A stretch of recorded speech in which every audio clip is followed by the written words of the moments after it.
윤석열 전 검찰총장이 국민의힘 대선 후보로 결정되면서 이제 대선 대진표가 완성됐습니다.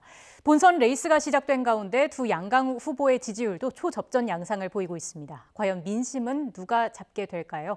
최창열 용인대 교수 그리고 배종찬 인사이트K 연구소장 두 분과 함께 대선 전국 이슈 정리해 보겠습니다. 어서 오십시오. 네. 안녕하십니까? 먼저 교수님, 윤석열 후보가 선출될 거라고 예상하셨습니까? 그저께 저녁 때부터 조금 그쪽으로 기울었어, 전 개인적으로. 예. 사실 그 전까지는 아침 다르고 점심 다르고 저 개인적으로도. 그러니까 당심과 민심이 워낙 이제 여론조사에서 차이가 나니까. 그렇죠.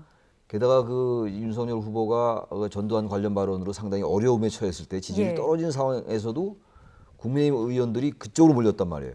초선도 그리려고 하고.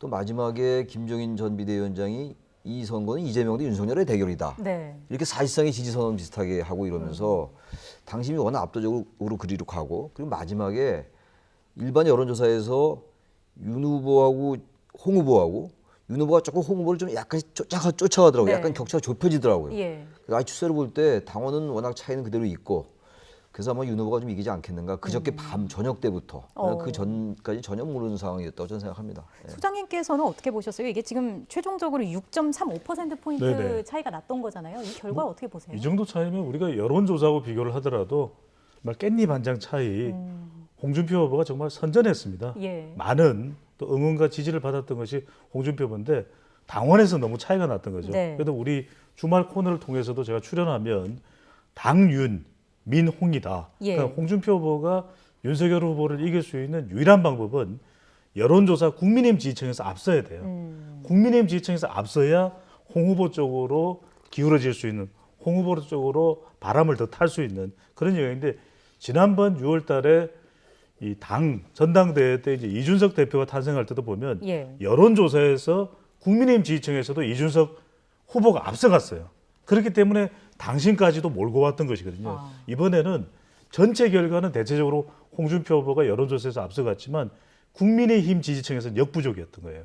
그런데 이 결과를 보면 윤석열 후보도 상당히 많은 과제를 안고 있습니다. 일단 조직의 승리라고 봐야죠. 네. 높았던 홍준표 후보에게 너무 높았던 당원의 벽이고, 그만큼 반문 정서가 결집을 했어요. 그것이 연령대가 높은 50대 이상의 당원이 전체 65% 이상입니다. 그러니까 당원 구조에서 이미 윤석열 후보에게 상당히 유리할 수밖에 없는 구조였던 것이죠. 예. 그런데도 불구하고 이 결과를 보면, 당원 투표를 보더라도 또 국민 여론조사를 보더라도 2030, 40은 윤석열 후보로 안 갔거든요. 네. 또 여성도 다소 부족하거든요.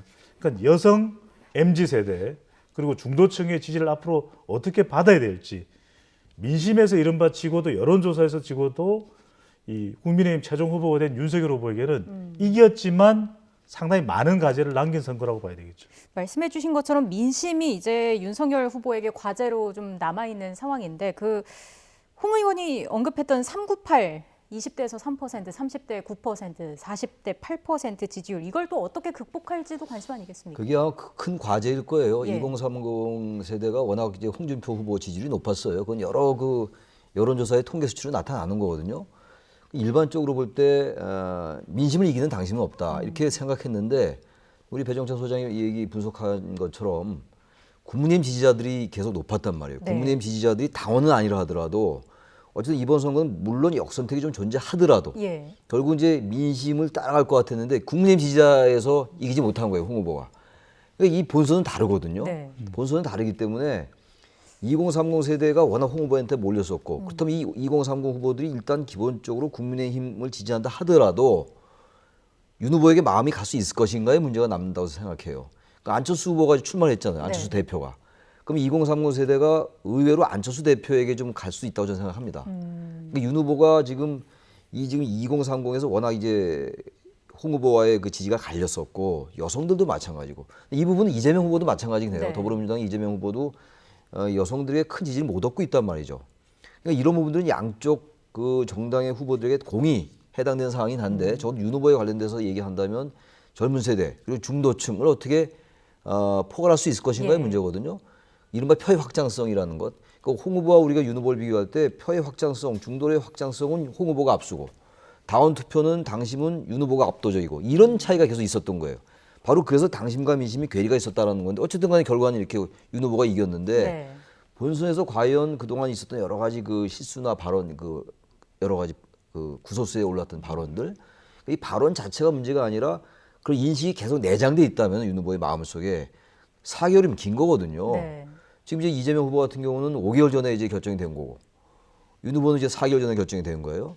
꽤 긴 거예요. 예. 대선 4개월이라면 사실 보통 때 거의 4년에 가깝다고 할 수 있어요. 좀 과장한다면은 얼마나 많은 변수가 생기겠어요. 그렇죠. 게다가 지금 제3지대도 여전히 유동적인 것이고, 그래서 저는 이 윤 후보가 그런 여러 가지 망만이나 구설수에 올랐던 발언들이 왜 나왔던 걸 본인이 정리해야 될 것 같아요.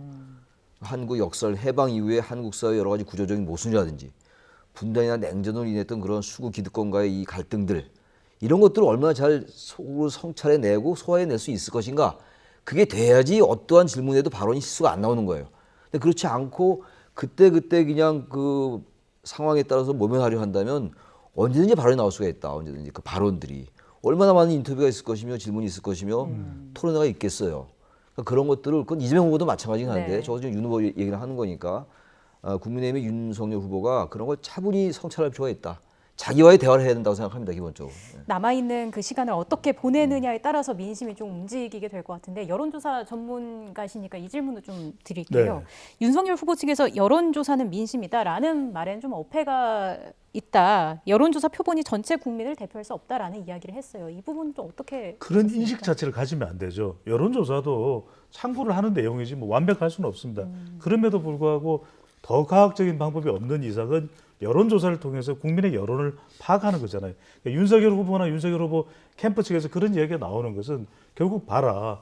더불어민주당 지지층에서 홍준표 후보를 더 지지를 하고 있고, 또 국민의힘 지지층에서는 윤석열 후보가 더 앞섰지 않느냐, 그렇게 이제 해석을 한다면 예. 그렇게 또 받아들이는지 모르겠지만, 중요한 것은 결국 여론조사에서 어떤 허점이 드러났는가. 윤석열 후보가 구멍이 생기고 있는 유권자층은 바로 20대, 30대, 40대 홍준표 후보를 지지했거든요. 또 여성도 아직까지는 전반적으로 윤석열 후보가 좀 미흡하고 또 부족한 부분이 있거든요. 특히 이제 중도 확장성도 상당히 또 위축돼 있는 결과입니다. 당원의 지지를 받은 거죠. 반문 정서가 자극됐던 거죠. 추윤 갈등, 조윤 갈등으로 결집됐던 그 지지층들이 마음을 바꾸지 않고 당원 투표에서 몰표를 몰아준 것이거든요. 그렇다면 여론조사에서 어떤 허점이 나타나는가? 그는 수치상으로만 볼 것이 아닙니다. 오늘 또 가락동 시장을 각오하는 것은 자영업청의 여론을 좀 파악을 하겠다.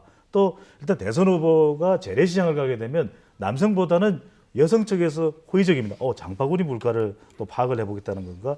또 한편으로는 돌아와서는 지금 오찬을 이준석 대표와 함께 하잖아요. 이건 또 20대, 30대를 공략한다는 것인데, 더 중요한 건요. 네.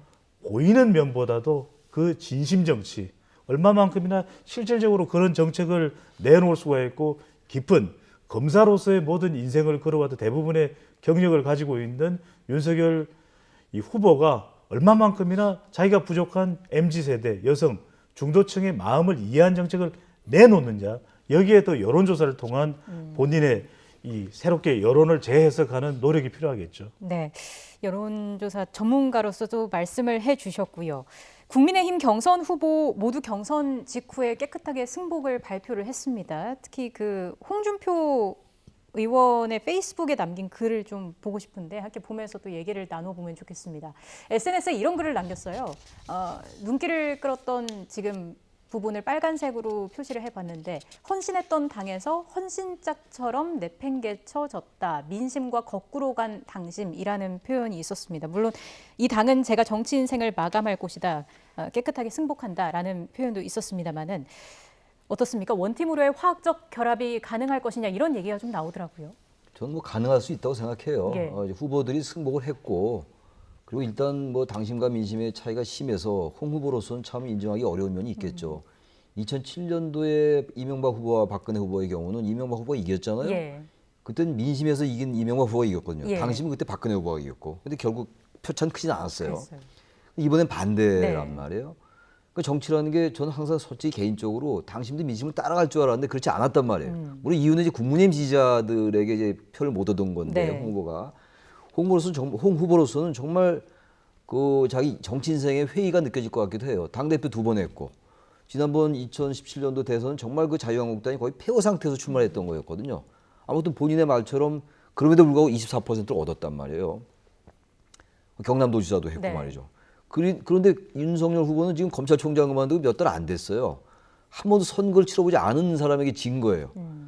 제가 만약 홍 후보라도 개인적으로 인정하기 어려웠을 것 같긴 한데 그러나 현실이고 과학이고 여론조사에 나타난 것이라서 승복을 선언했는데 네. 앞으로 문제는 그겁니다.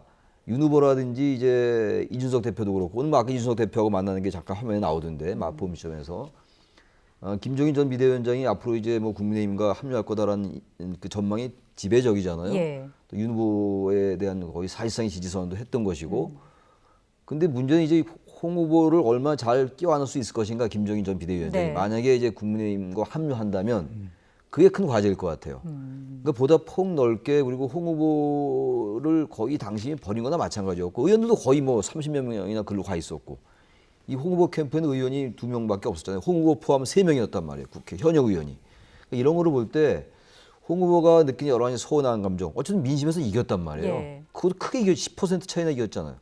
이러한 것들을 인정을 해야 돼요. 무조건 전체적으로 윤 후보가 승리했다고 해서 홍 후보를 너무 가볍게 볼 일이 아니고 뭐 그렇게 네. 하지도 않겠지만 그렇게 한다면 그리고 뭐 유승민 후보도 마찬가지. 유승민 후보는 또 정책이나 이런 뭐 공약 이런 데서 상당히 앞서갔던 거였거든요. 그 원희룡 후보도 많은 가능성을 보여줬고 근데 표차 많이 났지만 이런 부분들을 어떻게 이제 4명의 후보를 같이 윤 후보 포함해서 같이 잘 해나갈 것인가가 그건 오로지 윤석열 후보라든지 당 지도부에 달렸다고 생각합니다. 그것도 예. 교수님 말씀하신 대로 저는 표면적 결합은 당장에도 이루어진 것이죠. 하지만 예. 화학적 결합은 저는 시간이 걸리고 쉽지 않을 수도 있다고 봐요. 왜냐하면 표면적 결합이야 패자 3명의 후보가 다 승복을 했고 그런 선언도 했습니다. 그렇지만 그래서 이제 민주당보다도 더 낫다 이런 평가까지 나오고 있는데 정말 화학적으로 유기적으로 결합을 했을까? 그거는 후보의 결합이 아니라 후보의 표현이 아니라 지지층들이 결합을 해야 되거든요. 지금도 나오는 게시판의 내용을 보면 홍준표 울지 마.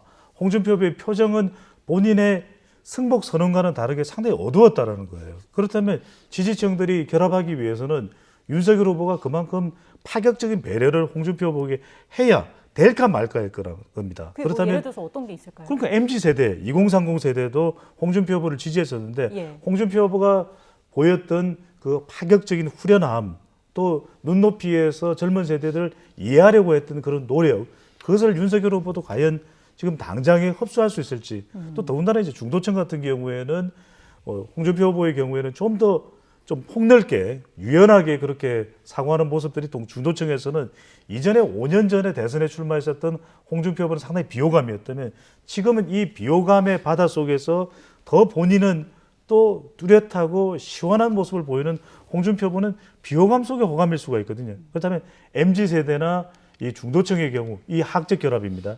시간이 걸리거나 저는 윤 후보나 윤석열 후보 캠프 국민의당에서 좀 지대한 노력을 기울여야 될 필요가 있는 거죠. 네. 그럼 앞서 교수님께서 김종인 전 비대위원장 말씀을 해주셔서 이어서 좀 질문을 네. 드리자면 이번에도 대선 킹메이커로 좀 등판을 하게 될 걸로 예상을 하세요? 저는 등판할 수밖에 없을 걸로 보입니다. 윤석열 후보가 너무나 단단해서 이번에 당원들의 지지를 받았던 것일까요? 그렇지는 않을 겁니다. 그만큼 이 반문 정서 네. 그리고 당원들로서는 당 내에서의 비호감이 큰 홍준표 후보보다는 그래도 당 내에서 좀 더 폭넓게 윤석열 후보를 활용할 수 있는 현역 의원들의 선택이었다고 보거든요. 그렇다면 앞으로의 이 4개월여 남은 과정 자체가 상당히 험난할 수밖에 없습니다. 그렇다면 몇 가지 이유. 첫 번째로는 이 캠프 혼선이 있었기 때문에 캠프를 총괄해 줄 수 있는 인물. 두 번째는 중도층을 견인해 줄 수 있는 이른바 중도층 흡수의 마술사라고 불리는 바로 김종인 전 비대위원장 아니겠습니까? 마지막으로는 뭐냐? 이번에도 굉장히 위기 국면에서 이번 대선은 윤석열과 이재명의 대결이에요. 이거 하나가 굉장히 큰 정치적 파격적인 훈수가 됐던 것이거든요. 그러면 이제부터 터져 나올 것은 윤석열 후보와 관련된 의혹일 겁니다. 이걸 고비고비마다 풀어줄 사람은 역시 김종인 전 비대위원장의 묵직함이겠죠. 저는 받아들이고 상당히 김종인 전 비대위원장의 의존하는 형태로 갈 수밖에 없을 것으로 보입니다. 네, 지금 뭐 진행되고 있는 윤석열 후보와 이준석 대표의 오찬에서도 이 내용이 나오게 될지도 좀 주목을 해서 기다려봐야 할 것 같고요.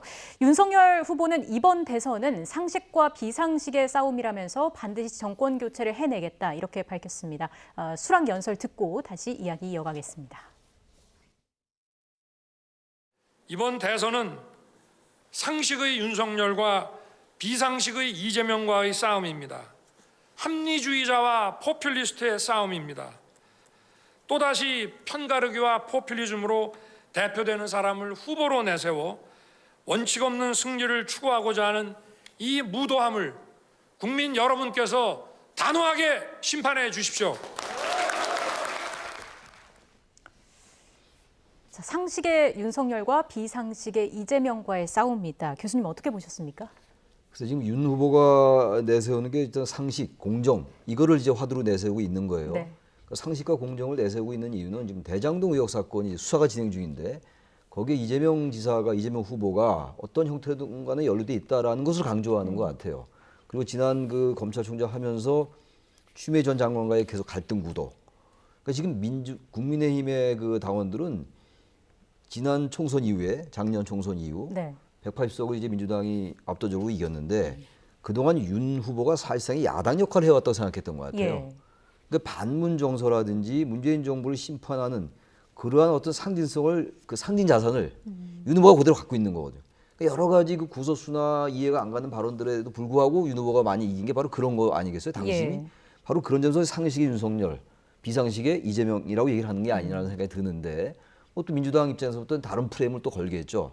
그러니까 지금 이제 이재명 지사 얘기가 나왔으니까 얘기인데 어차피 이게 지금 윤 후보도 그렇고 이 후보도 그렇고 가장 여야 후보 중에서 가장 문제가 많은 후보들이 나오고 있는 거예요.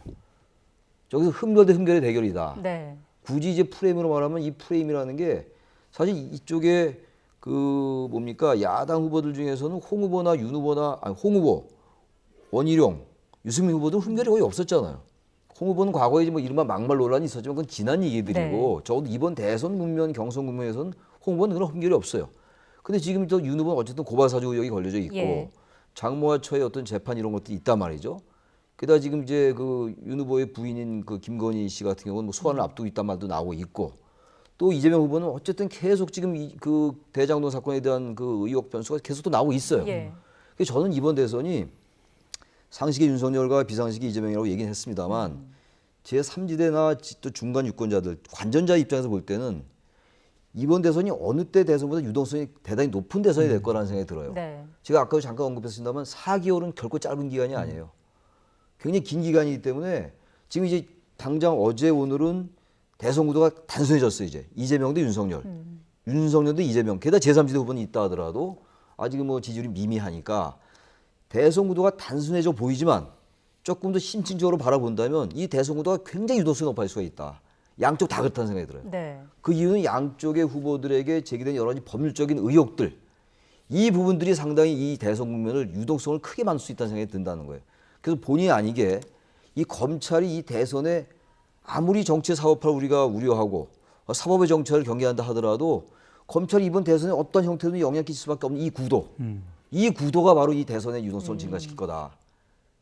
그게 큰 변수가 될 거예요. 다시 말하면 네거티브한 측면이 이번 대선을 의외로 지배할 수 있는 대단히 바람직하지 못한 결과로 진행될 가능성이 높다. 예. 이런 생각이 들어요. 객관적인 전망이 그렇다는 얘기입니다. 지금 뭐 이례적으로 여야 유력 주자들을 둘러싸고 수사까지 진행이 되고 있는 상황이니까요. 네. 그런 점들을 좀 짚어주셨는데 앞서 저희가 윤석열 후보의 수락연설을 전해드렸는데 이재명 후보 측에서 축하 메시지를 보내면서 이런 입장을 내놨습니다. 정쟁이 아닌 경쟁, 선의의 경쟁을 바란다라는 이야기를 했습니다. 이 내용도 잠깐 듣고 오시죠.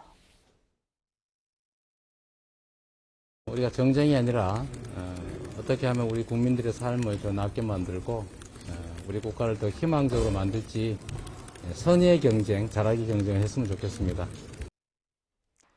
자, 이번에 소장님께서는 어떻게 들으셨을까요? 선의 경쟁하면 좋겠죠. 안 될 거라는 걸 우리는 또 너무 잘 알고 있죠. 앞으로 4개월 동안 거의 진흙탕 싸움일 거예요.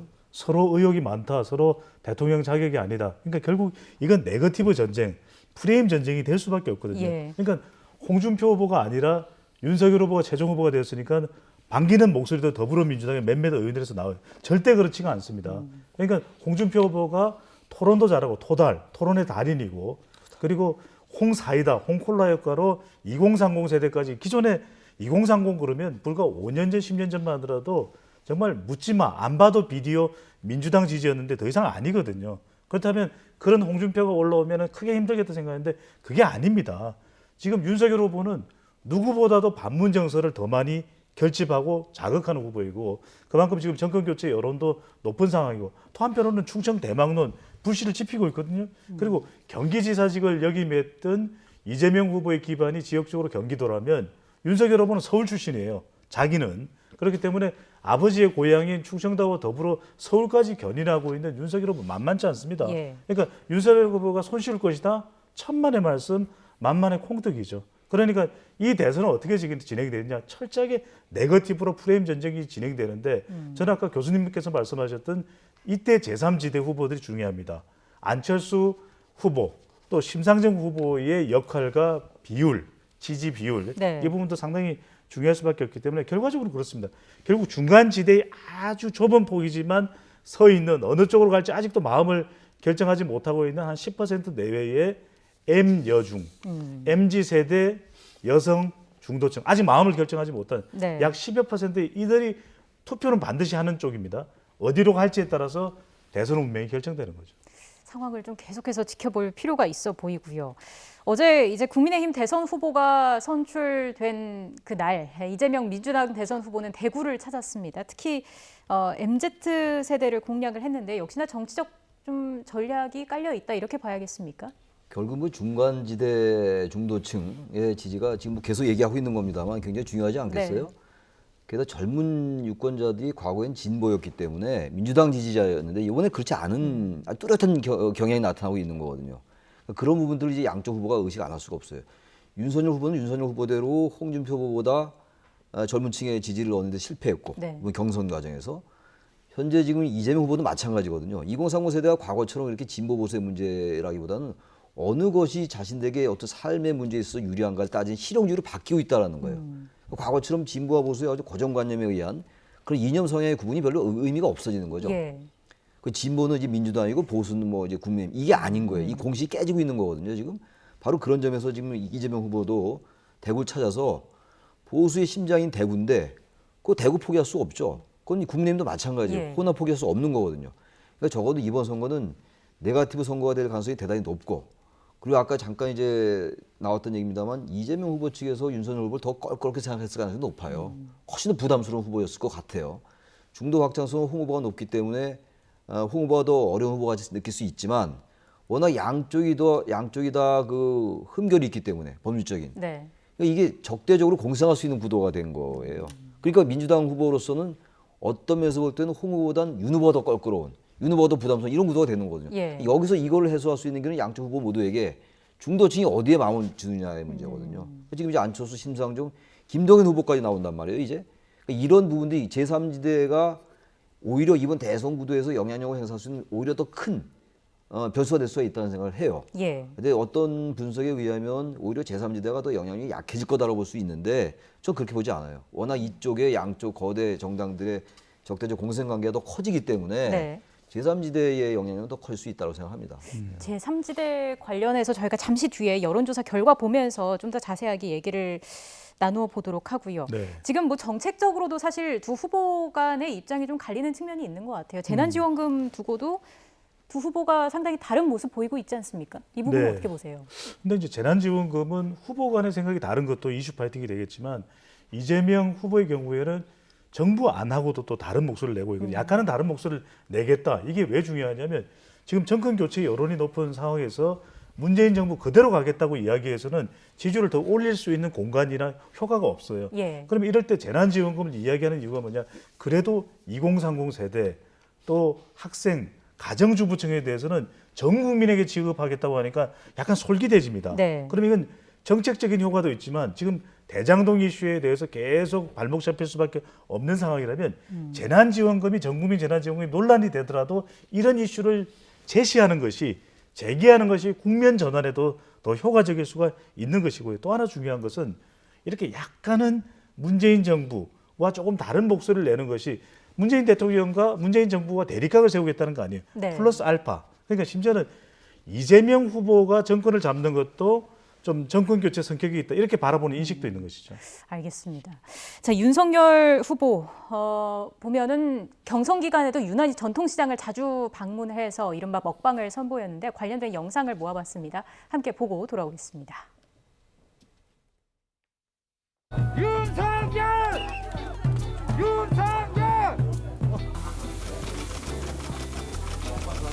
햄버거 드셔야 될 것 같아요.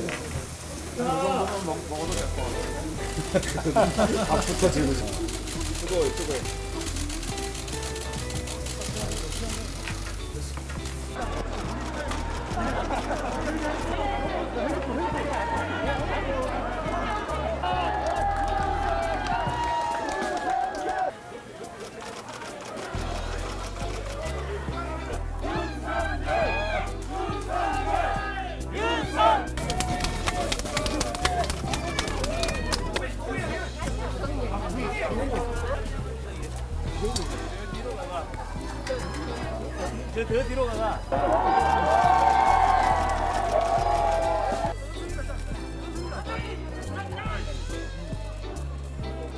맛있습니까?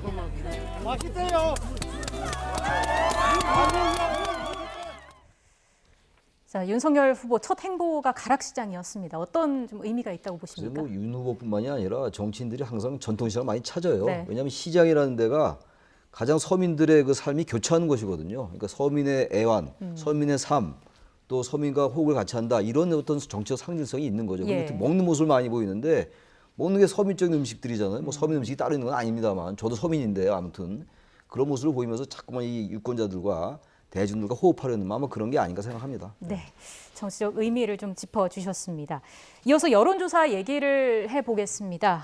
양강 후보 두 사람이 여론조사 추이를 그래픽을 보면서 함께 좀 얘기를 해보겠습니다. 띄워주시죠. 자, 여론조사 기관 4곳의 공동조사 결과를 보면 지난 8월부터 9월까지 이재명 후보가 윤석열 후보에게 계속해서 상대적 우위를 보였습니다. 이재명 후보가 한 번도 추월을 허용하지 않았고요. SBS가 의뢰한 여론조사에서도 두 후보 간의 격차는 조금 줄기는 했습니다만 결과는 마찬가지였습니다. 근데 이제 10월부터 결과가 상황이 좀 달라지는데요. 일단 10월이라면 대선 후보가 결정된 시기였는데 초접전 양상을 보이고 있는 상황인데 일반적으로 그 수치 자체보다는 추이가 중요하다고 하잖아요. 그렇죠. 여론조사에서. 지금 이런 추이를 보면 어떤 해석이 가능할까요? 앞으로도 선거일까지도 계속 이런 국면으로 갈 것 같아요. 그만큼 팽팽하다. 팽팽한 이유는 이번 대선은 뭐 도덕성을 검증하는 대선도 아니고 철저하게 이겨야 되는 선거입니다. 네. 말 그대로 프레임 전쟁이다. 이게 프레임 전쟁 속에서는 또 두 후보 간의 지지율도 유력 후보 간의 지지율이 이제 팽팽할 수밖에 없는데 윤석열 후보는 이제 막 최종 후보가 됐기 때문에 컨벤션 효과가 조금 더 나타날 수 있겠죠. 근데 두 후보가 공통점이 있어요. 예. 가장 최근 조사를 보면 두 후보가 부족한 점이 똑같습니다. 2030 세대 또 여성 중도층. 그러니까 두 후보의 고민이 똑같습니다. 더더군다나. 그렇기 때문에 의혹에 많이 직면하고 있고 시달리고 있는 두 후보지만 앞으로 가야 될 길은 두 후보 모두 아주 비슷하다. 결국은 2030 세대의 마음을 어떻게 잡느냐. 남성보다는 여성의 마음을 남성분들이 서운해하실려나요? 여성분들의 마음을 더 잡아야 되고 마지막으로는 중도층. 이 중도층은 뭐냐면 네. 정책으로 승부하는 겁니다. 그러니까 뭐 누가 잘못했고 누가 문제가 많고 이런 이야기보다는 정말 앞으로 5년 동안 암담하거든요. 대한민국이 어떻게 될지 좀 궁금하거든요. 어떤 방향으로 이루어질지 그걸 제시해 줄 수 있는 사람을 선택하게 되겠죠. 비슷한 고민을 안고 있는 만큼 누가 그 고민, 과제를 잘 해결하느냐에 따라서 추이도 달라지게 될 것으로 보이고요. 이번에 다자대결 여론조사도 좀 살펴보겠습니다. 국민의당 안철수 후보 그리고 정의당 심상정 후보가 포함되어 있는 이 여론조사. 자, 보시면 이 경우에도 승부추가 어느 한쪽으로 확 기울지는 않았거든요. 제3지대 후보 앞서서 계속 말씀을 많이 해주셨습니다마는 어떻게 좀 예상을 해볼 수 있을까요? 글쎄요, 뭐 다들 분석하는 것처럼 박빙의 승부로 갈 공산이 크잖아요. 네. 양대 정말 진영 대결로 가는데 안철수나 심상정 후보는 지금 뭐 완주한다고 얘기하고 있고 예. 안 후보도 마찬가지긴 합니다만 이게 나중에 가서 결국은 단일화 얘기가 안 나올 수가 없어요. 워낙 박빙으로 한 상황이고 안 후보의 성향은 굳이 따지면 보수로 보고 심상정은 이제 진보로 본다면 네. 김동연 후보도 있어요. 김동연 후보는 요즘 보면 조금 이재명 후보 쪽보다는 윤 후보에 대한 비판이 더 높은 것 같아요. 강도가. 양쪽에 대해 비판하는 것 같긴 한데 그래서 지금 김종인 위원장이 너무 안 후보에 대해서 제가 자꾸 말씀드리는 게 과하게 깎아내리는 건 맞지 않은 것 같아요. 그럼 안 후보가 완주할 수도 있어요. 뭐 국민의힘 뭐 이기든 말든 민주당이 이기든 말든 난 완주하겠다. 그래서 저는 이 지금 정치에서 마지막으로 갈 수 있는 건 통합이에요. 우리 한국 정치를 보면요. 결국 통합한 세력이 이기고 분열한 세력이 지는 경향이 있어 왔어요. 예. 쭉 해방 이후에 한국 정치 쭉 보면 말이죠. 꼭 그렇지 않은 경우도 있지만 저는 이 부분은 단일화라는 정치공학이라는 걸 배제할 수가 없는 상황이기 때문에 어느 한 진영도 이 제3지대 후보에 대해서 너무 가볍게 얘기하는 것은 선거 전략으로 볼 때 바람직하지 않다라고 생각합니다. 마지막으로 여론조사 전문가로서 첨언 한 말씀 해주신다면요. 국민의힘은 안철수 후보의 마음, 안심이죠. 안심을 못 잡으면 안심할 수가 없고요. 그리고 이재명 후보는 심상정 후보의 마음입니다. 심심입니다. 심심을 못 잡으면 심상치 않아요. 알겠습니다. 오늘 두 분 말씀 여기서 마무리하겠습니다. 최창열 용인대 교수 그리고 배종찬 인사이트 K 연구소장 두 분과 함께했습니다. 오늘 말씀 고맙습니다. 네, 감사합니다.